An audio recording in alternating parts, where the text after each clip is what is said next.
Doug MacGregor, thanks for joining us. What is Russia's objective, do you believe? Assuming the objectives change over the course of a war. Of course. Right? Well, the original objective, obviously, was very different. I mean, if they'd made peace with the Russians back in, let's say, March or April, I think the Russians would have retained very little territory, probably only Luhansk and Donetsk, the two so-called breakaway provinces. And I think there would have been guarantees of neutrality for Ukraine and guarantees of equal rights before the law for Russians. And that's what people don't understand. Most of this has to do with abuse meted out to Russians in Ukraine by the Ukrainian government. And this, of course, is this radical nationalist government that came to power in Kiev in 2014. And they almost immediately, as soon as that government came into power, they started launching a war against the so-called breakaway provinces. And Putin kept trying and trying and trying. The Minsk Accords were another good example, trying to get to a solution that would not involve confrontation. Now we know, of course, thanks to Angela Merkel, the German chancellor, that the Minsk Accords were just a ruse, a way to kill time and give the Ukrainians more time to build up their forces. To build up their forces for what? And it's pretty clear they were building up for an offensive against Russia. And of course, the next step was that we bring in our missiles and station them in eastern Ukraine, which puts them in a couple of minutes away from all of Russia's cities and all of Russia's nuclear deterrent. So this was unacceptable. So that original deal is gone now. And the question is, what will the Russians accept? Well, I think they're going to demand that whatever remains of Ukraine, rump Ukraine is what most people are calling it now, most of what's probably west of the Dnieper River has to be neutral. It can't be part of NATO. The Russians will never tolerate NATO forces on Ukrainian soil because we've demonstrated conclusively that we are fundamentally hostile to Russia. So that's the minimal requirement. How that's governed, that's another question. Who knows? I'm sure Moscow would want to have some say in that government and who is there to ensure that behind the scenes they are not once again subjected to the treatment that we subjected to them to in the Minsk Accords. What is the Ukrainian objective? I think more and more Ukrainians just want to survive this, and that's becoming very hard. And Zelensky and the radicals around him are basically committed to fighting this war to the last Ukrainian. And of course, I'm sure that Mr. Zelensky and his friends are anxious at some point to retire to their estates in Florida or Venice or Cyprus to collect on the billions that they've managed to steal or siphon from all the aid that we've provided. Remember, Ukraine is probably one of the most corrupt places in the world. A friend of mine who had spent time in the old Soviet Union and also lived in Mexico came back from a visit to Mexico, and he said, it's hard to believe this, but Ukraine is more corrupt than Mexico. Wow. And I think that's true. So this is a world-class disaster. 14 million Ukrainians have left the nation, presumably never to return, because when they're asked in Germany or France or Croatia or Spain or wherever they go, we will never go back. So what are you going to do with this country? And then, of course, we have the usual suspects, the great agricultural business conglomerates, along with BlackRock, who have their eyes on the fertile Ukraine ground in Western Ukraine. I suppose there'll be a big effort to get control of that in some fashion. That may not work, though, once this war ends with a complete and utter defeat of the Ukrainian regime. Who is Zelensky, exactly? How would you characterize Zelensky? Well, Zelensky... George W. Bush called him our generation's Winston Churchill. Well, this is W, right? Yeah. Not a very thoughtful man. He was a comedian who made a living acting on stage, frequently pretending to be a transvestite, doing things with various body parts that I won't go into. And he was picked up by an oligarch named Kolomoisky. Kolomoisky is the individual who's probably more responsible than anybody else for funding this atrocity we call the Azov Regiment that runs around with the swastikas and Nazi gear and so forth. And he was picked and then blessed by Victoria Nuland and the State Department as their man. Now, when he originally ran for office, he ran on a peace platform. And he was overwhelmingly elected across the country because he said, if I am elected as your president, I will make peace with Russia. Ukrainians didn't want to go to war with Russia. They were looking for a way out of this and a resolution to the crisis. Of course, once he was in there, he took a different road. And I can't help but think that that road was defined for him by us.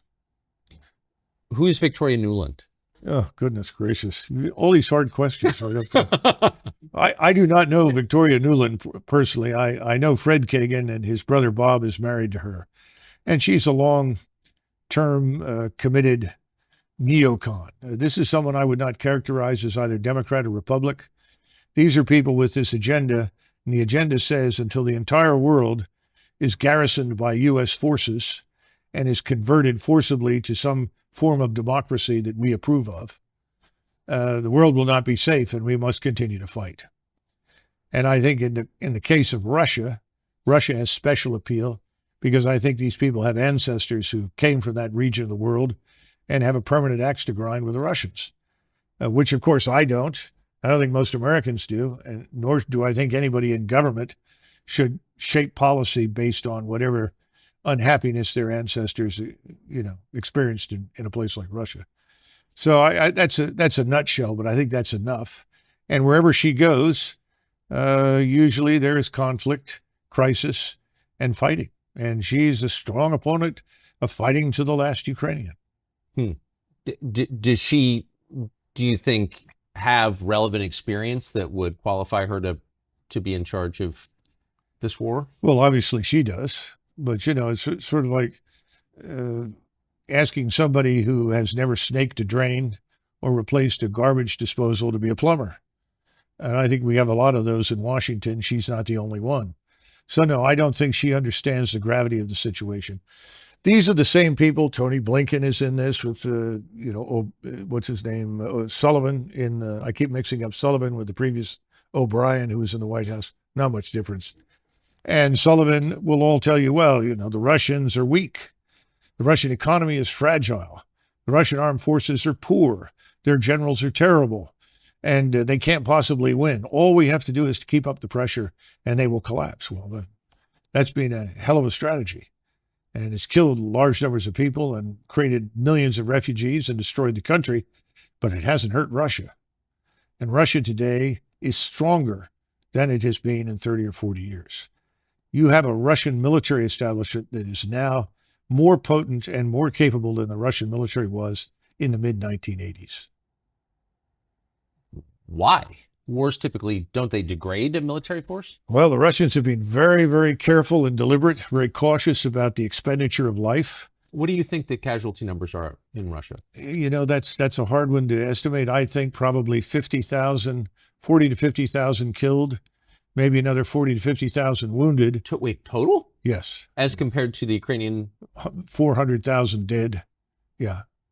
So this is... The ratio is 1 to 5. And you believe those numbers are roughly accurate? Yes. Yeah, absolutely. And these so are 50,000 to 400,000, that's a larger country, or with a much smaller country with a much smaller military. I mean, that's a grotesque... Oh, it is. And the manpower is leaving Ukraine as quickly as it can get out, because people don't want to be thrown into the meat grinder. You can't defeat what the Russians have built. They were the first back in the 1970s to understand the criticality of linking intelligence, surveillance, reconnaissance in space, as well as on land and at sea, with strike weapons. What's a strike weapon? Rockets, missiles, guided artillery for precision. They've done that extremely well. So that's one of the reasons they have thousands of guns, hundreds of rocket launchers, hundreds of ballistic missile launchers, cruise missiles, and so forth. And these are then linked to that ISR, so the response time is almost instantaneous. A Ukrainian formation is located at this spot next to this building on the outskirts of, say, Kharkov. They can have missiles on the way to those targets, or rockets, or drones, within the space of perhaps 5, 6, 7 minutes. So this is a very well-structured, well-organized machine. And the machine is grinding up everything in front of it. And it's not going to be defeated. What about the space-age military technology that we've been sending to Ukraine? That hasn't brought parity? Well, first of all, a lot of the equipment we send over there is, quite frankly, obsolete. It's very old. It's not new. We've given them a few new items, but not much. And remember what I said about missiles. We sent them some Patriot missiles. And I think at this point in this newest round of money, what, 750 million, something like that, we're sending 33 missiles, Patriot missiles. These are missiles that are used to shoot down aircraft or cruise missiles, incoming opposing forces. Every time you're in air defense, people will tell you if there's a target out there, you shoot 2 missiles at it as a minimum to make sure you get the target. Well, you run out of our missiles in the space of a few days. 33 missiles will be gone in 2 or 3 days. You can't possibly defeat the thousands of projectiles that are being hurled in your direction. And the radars, of course, emit, and so your radars light up and become targets. This is a no-win situation because the Russians, though they were not prepared in February 2022 for this kind of war, they are now. And they're continuing to prepare, which includes continuous mobilization. They're up to 750,000 troops in and around Ukraine. Most of them are on the outskirts, Belarus, Western Russia, down in southern Ukraine. That number is going to rise over the next year, I would expect, to 1.2 million. And reservists being called out of universities. People are being through the military now, working in universities to become engineers, architects, mathematicians, whatever. They're being pulled out, put in a uniform, and readied. Because, again, our intransigence, our demonstrated hatred and hostility for Moscow and for Russia has convinced the Russian people, as well as the leadership in Moscow, that they are going to have to fight us and anyone who is allied with us. So they're preparing for that eventuality. That's why it's so important that we have to wake up, understand what we've done has backfired. Whatever we set out to achieve has failed. What we need to do now is stop this and come to a settlement that we may not like, but it needs to happen, and soon, before this thing is out of control. Eventually, you keep this up within the next 6-8 months, you'll see hundreds of thousands of Russian troops on the Polish border. That is not what we set out to achieve. No, it's a terrifying disaster. And what cost do you think to the United States? The latest estimates since 2001, spending, including the spending in Ukraine, all the military spending designed to support these interventions, conflicts, wars, whatever you want to call them, about $14 trillion. Now, that $14 trillion is largely debt financed. So then you have to move from the $14 trillion to where we stand now in national sovereign debt, which, of course, I know the economic luminaries think is meaningless. But you have 130 million workers, and you look at those figures, and suddenly you realize that every adult male or woman in the United States who works for a living has a debt hanging over them of roughly $240,000 in order to deal with what the 14 trillion have added to the national sovereign debt. And this is part of the issue that people are walking away from this war for good reasons. Look, the average American earns about $31,000 a year. That's it. The average American pays about $16,600 a year. Now, the people in Congress, this doesn't affect them or in the Hill or inside the Beltway. We're talking about the real Americans who live out there who are scratching out a living. Keep in mind that a person who works all his life and then tries to draw on Social Security can expect a monthly payment of probably $1,400, if they're lucky, $1,400. We hand every alleged asylum seeker, illegal migrant pouring in through the border in Texas or wherever else, we hand them when they get there $2,200.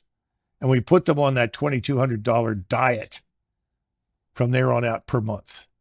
Yet somebody who works all his life, retires and draws Social Security gets $1,400. The Afghans who were hanging on to the planes in Kabul trying to come to the United States, when they arrived, they received $2,200 a month. Now, if you can make sense out of this, please try, because I don't think most Americans can make sense out of this at all. And that's one of the reasons people have said, not because they know anything about Ukraine. Most Americans don't. If they knew anything about the history of Eastern Europe, they would all say, get out. Because the wars and the blood and the hatred that have been characterized to that part of the world for hundreds of years is something we can't sort out. We can't fix it. We shouldn't try to arbitrate it. We don't know anything about it. We shouldn't be in this, is the bottom line. I think Americans have figured that out.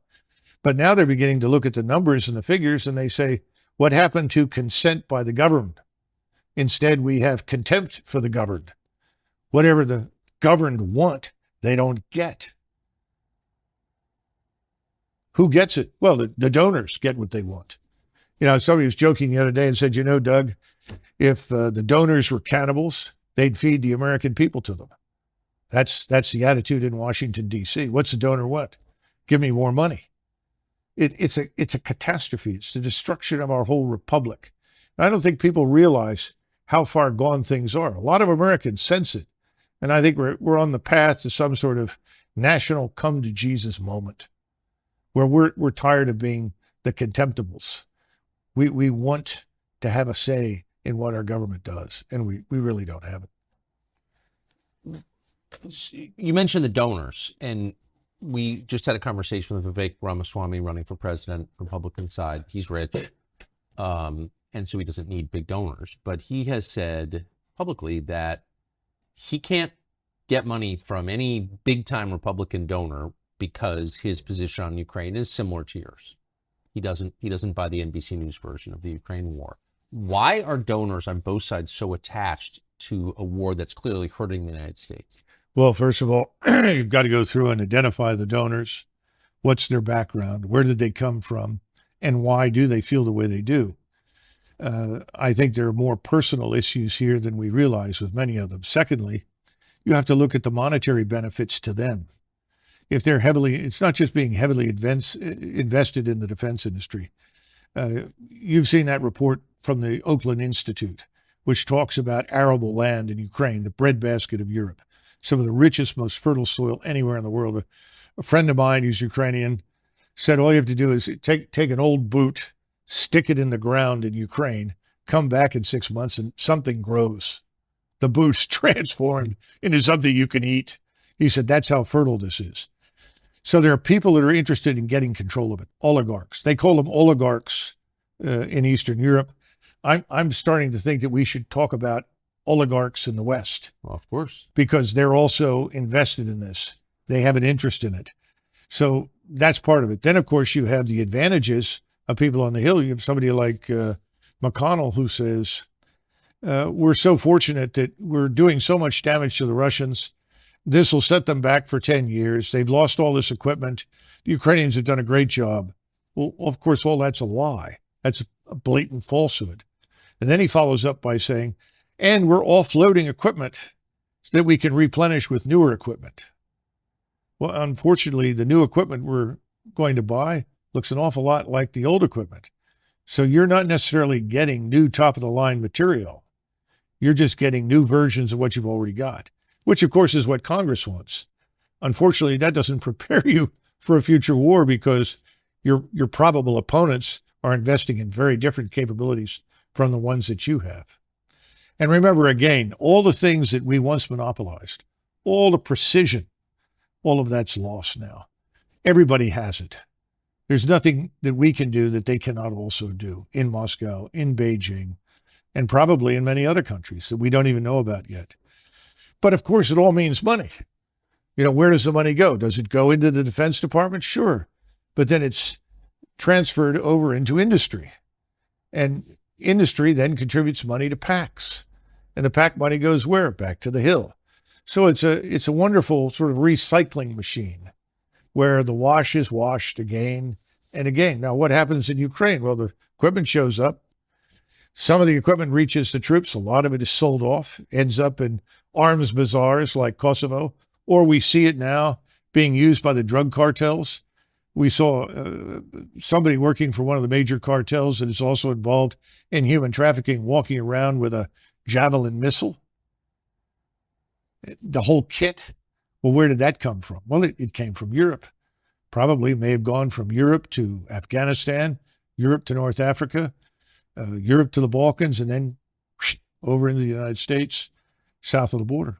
What, I mean, you can't be the only person who spent your life as an Army officer who's reached these conclusions. Like, what are they thinking at the Pentagon? There have to be people who've come to the same positions. Tucker, we have right now, I think 43, could be 44.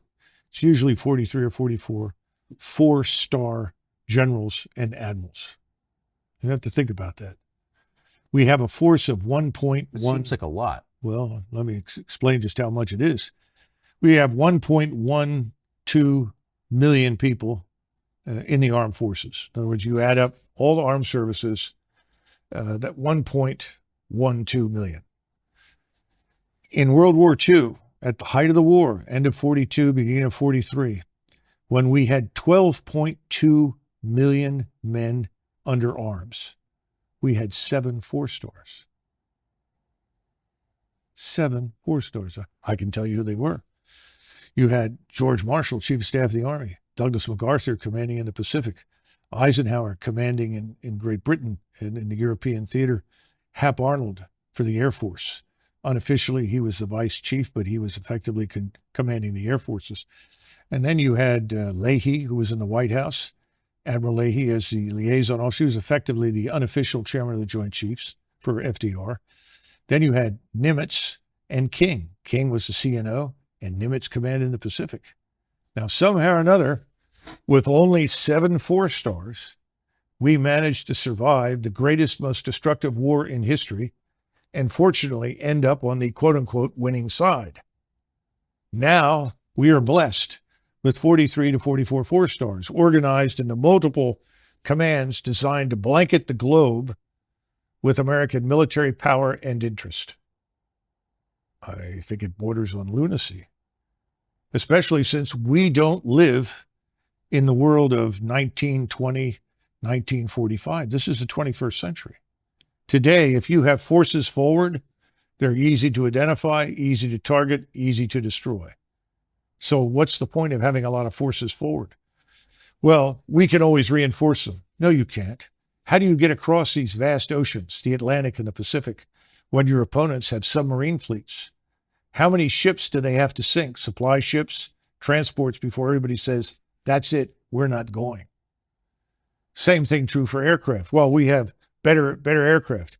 We may have better aircraft, but we don't have very good air defenses. We've neglected air and missile defenses for years. In the Army, they always treated theater air and missile defense as sort of the redheaded stepchild because we haven't fought anybody that compelled us to defend ourselves from missile and air attack. Well, those days are over.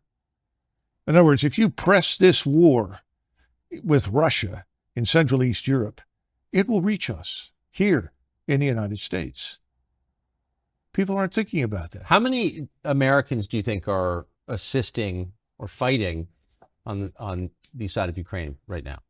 Well, I don't know, but I imagine it must be hundreds because the President of the United States, as you know, has authorized combat pay for Americans in uniform in Ukraine. Now, didn't specifically say uniform, just said Americans serving in Ukraine. So I imagine large numbers are in other uniforms, not necessarily American. Some may be assisting contractors or working with them, but a substantial number.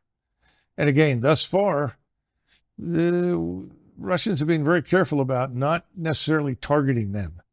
And it would be a mistake to assume that the Russians don't know where they are. And the latest strikes that we've had over the last couple of months have been all the way out on the border with Romania, the border with Poland, the border with Moldova. Precision strikes, Kinshal missiles carrying 1,000-pound warheads. Great accuracy, very destructive. Why? The Russians are sending a message. If you think you're going to hide from us if you come in here, you're not going to do that. If you cross these borders, we will annihilate you. You'll never get to the Dnieper River. We won't permit it. And we need to come to terms with these realities because we can't defeat it. And see, this is the sad part.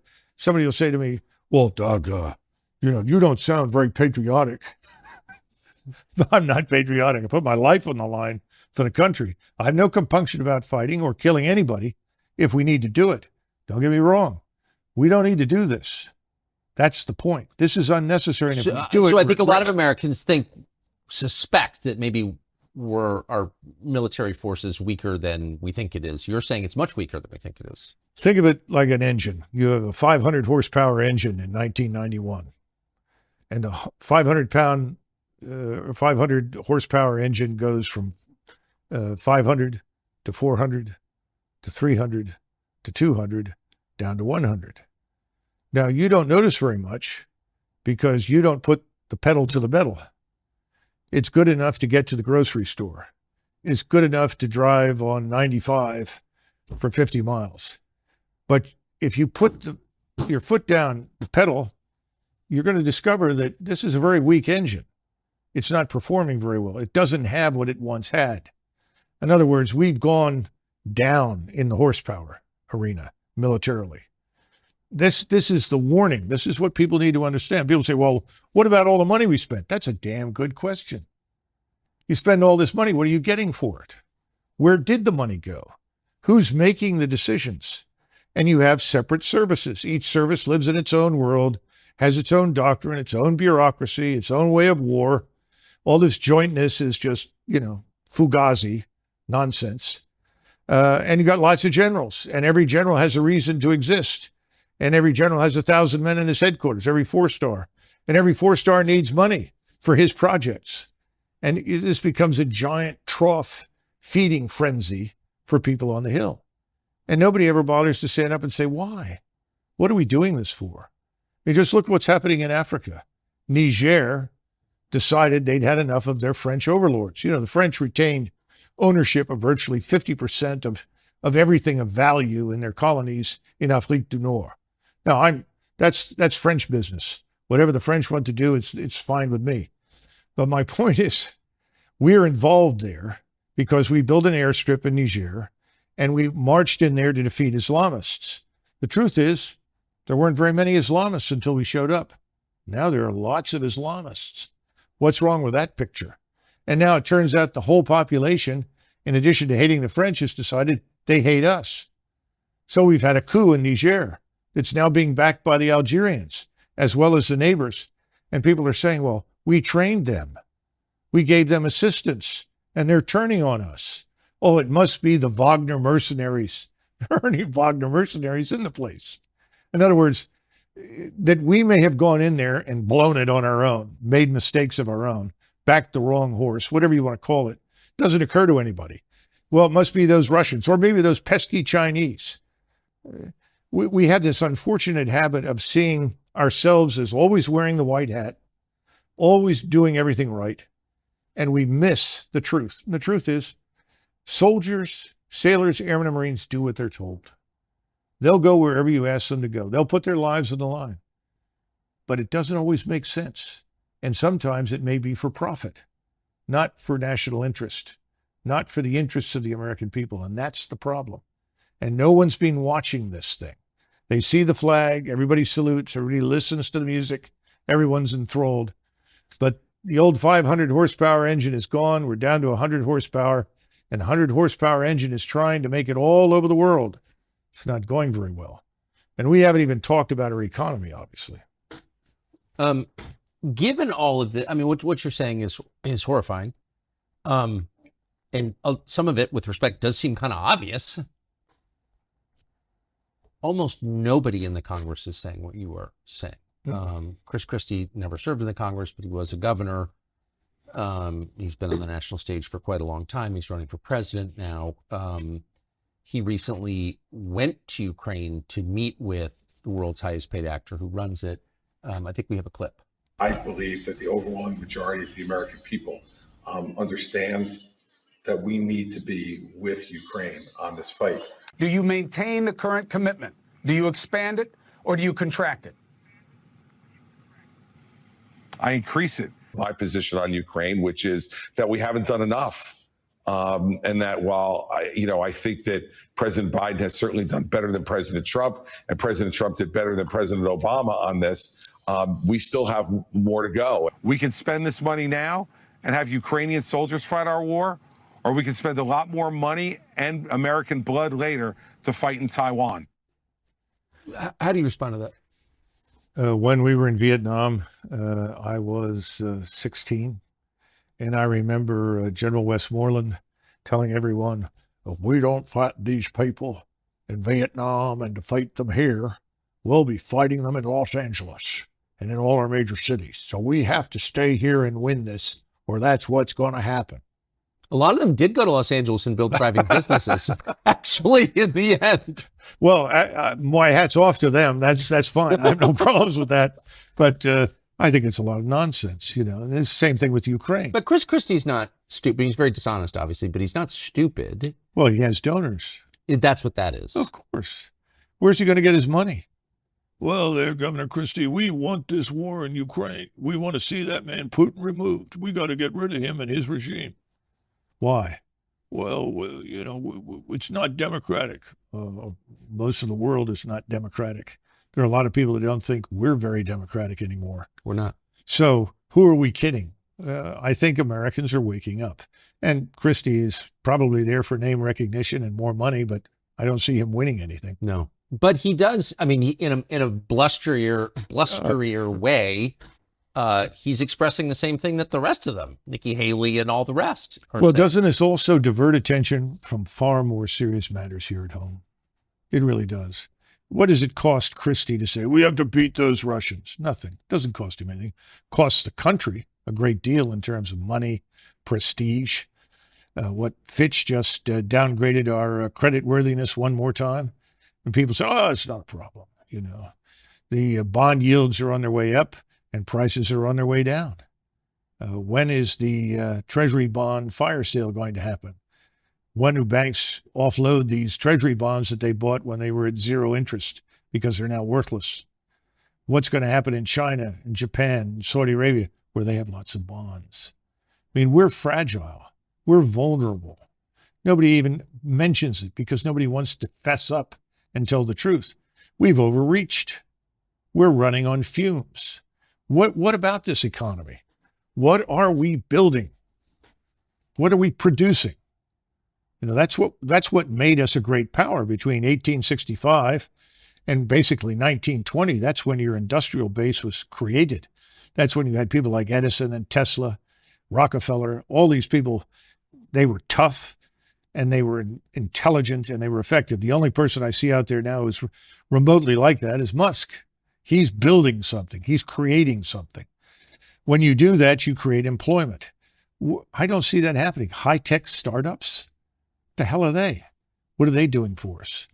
A new app on your phone? We've got to wake up and say, oh, well, AI. AI is better algorithms. Better algorithms do not replace human beings, and they don't necessarily create opportunity for people to work.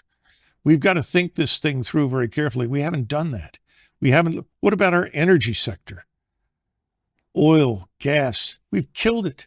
We have what, half the refineries we once had? California had something in the neighborhood of 43 or 44 refineries. They're down to 23. You know, how long before suddenly we're in another energy crisis and we need to rapidly refine fuel? Can we do it? Well, the answer is it's going to be tough. It applies, the same thing applies to Raytheon. We want 200 missiles and we want them now. Well, we have no surge capacity. There's no excess capacity built into anything. What are we going to do with this scientific industrial base? What about our agricultural sector? What are we doing for that? I mean, high-end manufacturing is dead. We need to repatriate lots of industries. That's what President Trump talked about. We absolutely need to do that. People say, well, we want free trade. Well, I'm 100% for free trade as long as it doesn't kill us. But if it kills us, then I'm for protection. You know, I think we need to understand how we got where we are today. I don't see anybody talking about that. And I think Americans are beginning to turn these people off. You know, Democrats, Republicans, it's the uniparty. Who are we kidding? What are they doing for us? The swamp gets bigger and richer. The rest of the country gets poorer. I don't see any good outcome right now from any of these candidates. Perhaps I'm too harsh, but that's the way I feel. Last question, and it's more a piece of tape that I want to get you to respond to, but I think it's come to a lot of people's attention. This is just so perfect that one of the spokesmen for the Ukrainian military is an American guy, leftist, dressed up like a woman, who's now wearing a Ukrainian army uniform and talking about killing Putin. Watch this. If you look at Putin's mouth, you'll notice that blood drips from it. He's a vampire, carrying out genocide against both Ukrainians and Russians alike. Vlad Putin bathes in the blood of innocent children and enjoys it. And this is why the dictator of the Russian Federation must be deposed, and why peace talks have to be focused on President Zelensky's 10-point peace formula and the full liberation of Ukraine. There's something so perfect about that, the convergence of every ugly anti-human trend in modern.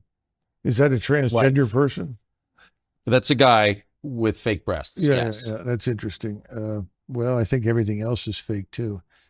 We estimate that at least 60,000 children from Ukraine have disappeared, vanished since this war began. Where are they?